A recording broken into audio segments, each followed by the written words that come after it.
Vote চুরি, vote চুরি, vote চুরি। ভোট চুরি কি আদৌ সম্ভব?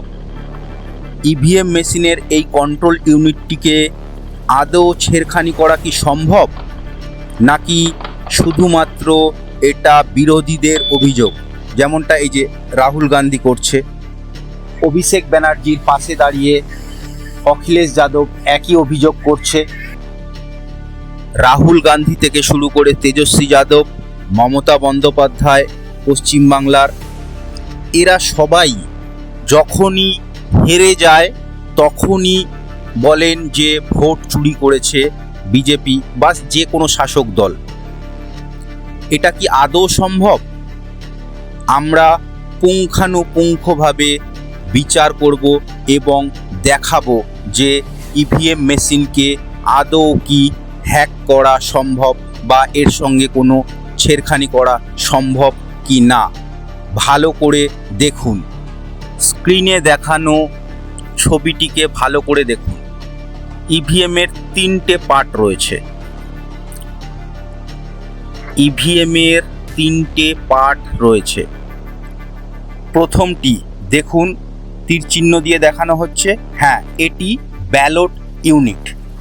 দ্বিতীয়টি, এটি ভিভিপ্যাট, যেখানে আপনারা কাকে ভোট দিচ্ছেন সেই স্লিপটি দেখায়।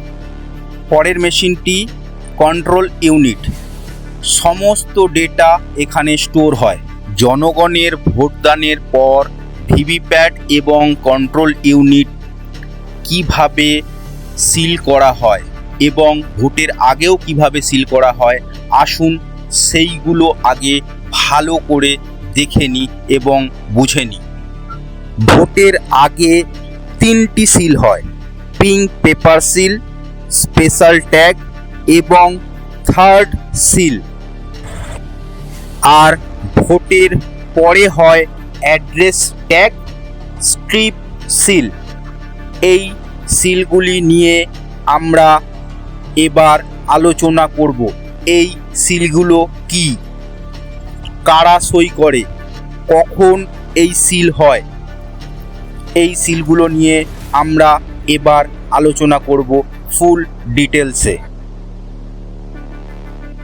প্রথমে আসি পিঙ্ক পেপার সিল নিয়ে। কন্ট্রোল ইউনিটের রেজাল্ট সেকশানে এটি লাগানো হয়। ভোট শেষ হওয়ার আগে যাতে কেউ রেজাল্ট বাটন বা ভেতরের অংশে হাত না দিতে পারে সেই জন্য প্রিসাইডিং অফিসার এটা লাগায়। প্রার্থীদের এজেন্টরা এখানে সই করে। দ্বিতীয়, স্পেশাল ট্যাগ। কন্ট্রোল ইউনিটের রেজাল্টের ঢাকনার বাইরে এটি লাগানো হয়। পিঙ্ক পেপার সিল লাগানোর পরে এই ট্যাগ লাগানো হয়। এতে প্রিসাইডিং অফিসার এবং পোলিং এজেন্টদের সই থাকে। এরপরে থার্ড সিল।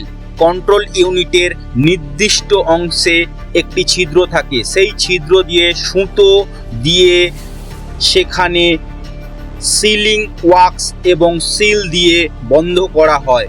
সিল না ভেঙে যাতে এই বক্স খুলতে না পারে কেউ, এই জন্য এই ব্যবস্থা করা হয়। এই যে তিনটে সিলের কথা আমরা উল্লেখ করলাম, এগুলি ভোট গ্রহণের আগে করা হয়। ভোট গ্রহণের পরে, হ্যাঁ ভোট গ্রহণের পরে প্রথম সিল হয় অ্যাড্রেস ট্যাগ। এই অ্যাড্রেস ট্যাগ কি না, ব্যালট ইউনিট, কন্ট্রোল ইউনিট ও ভিভিপ্যাট প্রতিটি ইউনিটের বহন কেস সিল করা হয় এই অ্যাড্রেস ট্যাগ দিয়ে। এতে বুথ নাম্বার, মেশিন নাম্বার, নির্বাচনী সংক্রান্ত তথ্য লেখা থাকে। এর পরের সিল স্ট্রিপ সিল, যেটি কন্ট্রোল ইউনিট কেউ যাতে খুললেই বোঝা যায় তার জন্য করা হয়। এবারে দেখাবো ভোট কাউন্টিং কিভাবে করা হয়। সেখানে কি কোনোভাবে ভোট চুরি করা সম্ভব? আসুন দেখে নিই একটি ডেমো ভিডিওর মাধ্যমে।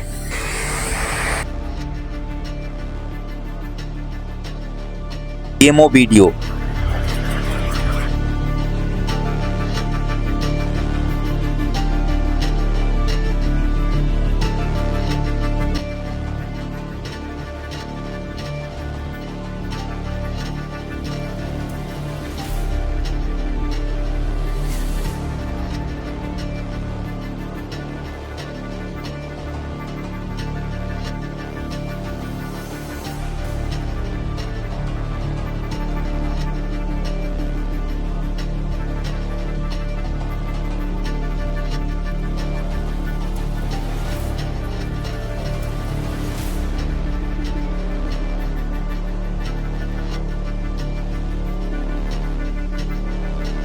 এবারে দেখুন এই মেশিনটি কাউন্টিং এজেন্টদের দেখানো হয় এবং সিলগুলোকে ভালো করে চেক করানো হয়।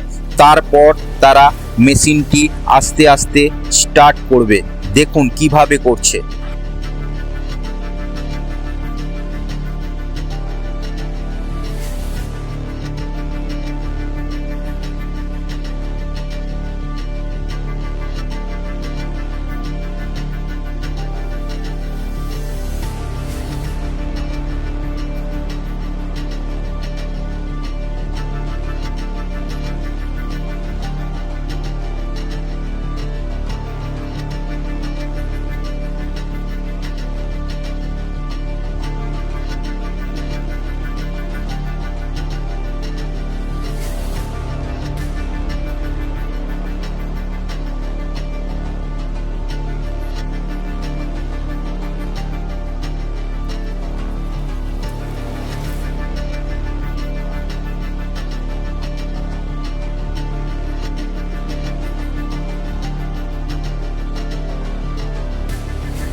সিল খোলার পর এই রেজাল্ট বাটনে ক্লিক করে এই মেশিনটিতে কত ভোট পড়েছে, কতজন ক্যান্ডিডেট ছিল, সব ডিটেলস কিভাবে দেখাচ্ছে দেখুন।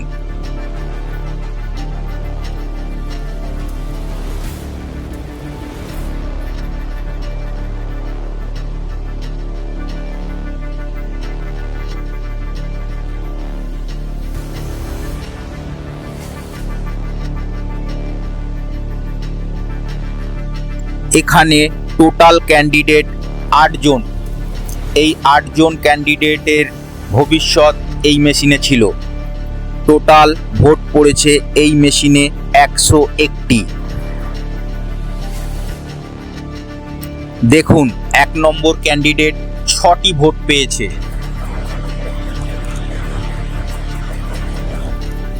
2 নম্বর ক্যান্ডিডেট 10টি ভোট পেয়েছে। 3 নম্বর ক্যান্ডিডেট 8টি ভোট পেয়েছে। এইভাবে কাউন্টিং চলে। 1 নম্বর, 2 নম্বর, 3 নম্বর আপনারা যে ভোট মেশিনে ভোট দিয়েছিলেন, যে কোনো প্রার্থী, সেটা টিএমসি, বিজেপি, যে কোনো প্রার্থী, এইভাবে দেখানো হয়। পরস্পর দেখুন 4 নম্বর 23টা ভোট পেয়েছে। 5 নম্বর 25টা ভোট পেয়েছে।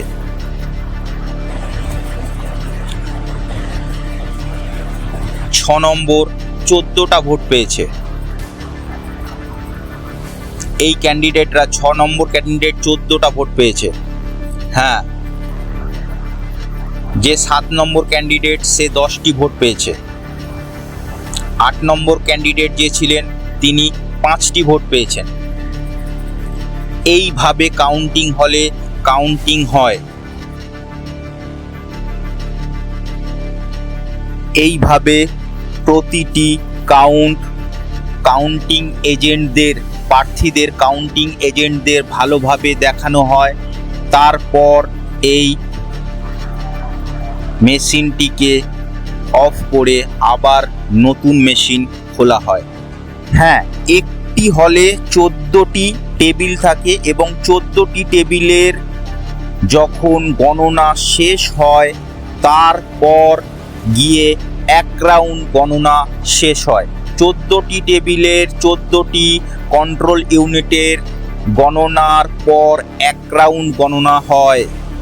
এই 1 রাউন্ড গণনা শেষ হওয়ার পর আবার একটি করে নতুন মেশিন খোলা হয়। এই পুরো প্রক্রিয়াটার মধ্যে আপনাদের কি একটুও মনে হলো যে হ্যাঁ, এই জায়গা থেকে ভোট চুরি হতে পারে? এই বিরোধীরা শুধুমাত্র নিজেদের স্বার্থে হার না মানতে পেরে এই সব অভিযোগগুলো করে বলে আমার মনে হয়। আপনাদের কি মতামত অবশ্যই কমেন্ট করে জানাবেন।